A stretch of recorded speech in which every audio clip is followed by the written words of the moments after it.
20 ಕೋಟಿ ರೂಪಾಯಿ ಕೊಡ್ಬೇಕಂತೇಳಿ. ಸೊ ಈಗ ಬೆಳಗಾವಿ ಮಹಾನಗರ ಪಾಲಿಕೆಗೆ ಆರ್ಥಿಕ ಸಂಕಷ್ಟ ಬರಲು ಈ ಅಧಿಕಾರಿಗಳ ಕಾರಣ ಏನ್ ಹೇಳ್ತೀರಿ ಮೇಡಮ್? ನೋಡಿ, ನಾನು ಒಬ್ಬರ ಮೇಲೆನೆ ಬಟ್ ಮಾಡಿ ತೋರಿಸ್ಲಿಕ್ಕೆ ಬರೋದಿಲ್ಲ. ಅಧಿಕಾರಿಗಳು ಅಷ್ಟೇ ಕಾರಣ ಇರ್ತಾರೆ, ಜನಪ್ರತಿನಿಧಿಗಳು ಅಷ್ಟೇ ಕಾರಣ ಇರ್ತಾರೆ.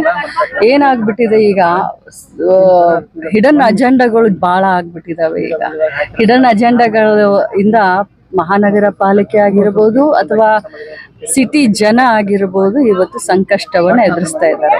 ನಿಸ್ವಾರ್ಥತೆಯಿಂದ ನಾವೆಲ್ಲರೂ, ಈ ಕಡೆ ಆಫೀಸರ್ಗಳಾಗಿರ್ಬೋದು, ಈ ಕಡೆ ಜನಪ್ರತಿನಿಧಿಗಳಾಗಿರ್ಬೋದು, ರಾಜಕಾರಣ ಮಾಡದೆ ಬರೀ ಅಭಿವೃದ್ಧಿ ಒಂದೇ ಅಂತ ಮನಸ್ಸಿನಲ್ಲಿ ಇಟ್ಕೊಂಡು ಮಾಡಿದ್ರೆ ಬಹಳಷ್ಟು ನಾವು ಬೆಳವಣಿಗೆಯನ್ನು ಸ್ವರ್ಗನೇ ಮಾಡಬಹುದು ಬೆಳಗಾಂ ಸಿಟಿಯನ್ನ.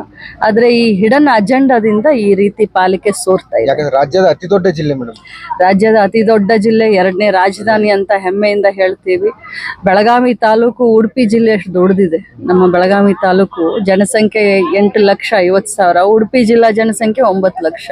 ಸೊ ಇಂಥ ಒಂದು ದೊಡ್ಡ ಹೆಮ್ಮೆಯ ನಮ್ಮ ಪಾಲಿಕೆ ಹೀಗಾಗ್ತಾ ಇದೆ ಅಂತಂದ್ರೆ ಇದು ಹಿಡನ್ ಅಜೆಂಡಾದಿಂದ ಈ ರೀತಿ ಆಗ್ತದೆ. ಬಸನಗೌಡ ಪಾಟೀಲ್ ಯತ್ನಾಳ್ ಅವರ ಸಕ್ಕರೆ ಕಾರ್ಖಾನೆಯನ್ನ ಉದ್ದೇಶಪೂರ್ವಕವಾಗಿ ಸರ್ಕಾರದವರು ಬಂದ್ ಮಾಡಿಸ್ತಾ ಇದ್ದಾರೆ ಅಂತ ಪರಿಸರ ಮಾಲಿನ್ಯ ನಿಯಂತ್ರಣ ಮಂಡಳಿ ಕಚೇರಿ ಎದುರು ಅಹೋರಾತ್ರಿ ಧರಣಿ ನಡೆಸಿದ್ದಾರೆ.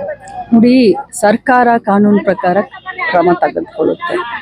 ನಾವು ಯಾವತ್ತೂ ಕೂಡ ವೈಯಕ್ತಿಕವಾದಂಥ ವಿಚಾರ ಆಗಲಿ, ದ್ವೇಷದ ರಾಜಕಾರಣವನ್ನ ನಮ್ಮ ಪಕ್ಷದ ಮುಖಂಡರು ಸಿದ್ದರಾಮಯ್ಯನವರು ಇರ್ಬೋದು, ಡಿ ಕೆ ಶಿವಕುಮಾರ್ ಇರ್ಬೋದು, ಅಥವಾ ಇನ್ನಿತರ ನಾವೆಲ್ಲರೂ ಕೂಡ ನಾವು ಸೇಡಿನ ರಾಜಕಾರಣ ಮಾಡುವಂತ ಅನಿವಾರ್ಯತೆ ಕೂಡ ನನಗಿಲ್ಲ. ಕಾನೂನಿದೆ, ಕಾನೂನು ಪ್ರಕಾರ ಏನೇನು ಕ್ರಮ ತಗೊಳ್ಕೊಳ್ಬೇಕು ಅದಾಗ. 31ನೇ ತಾರೀಕು ರಾಜಭವನ ಚಲೋ.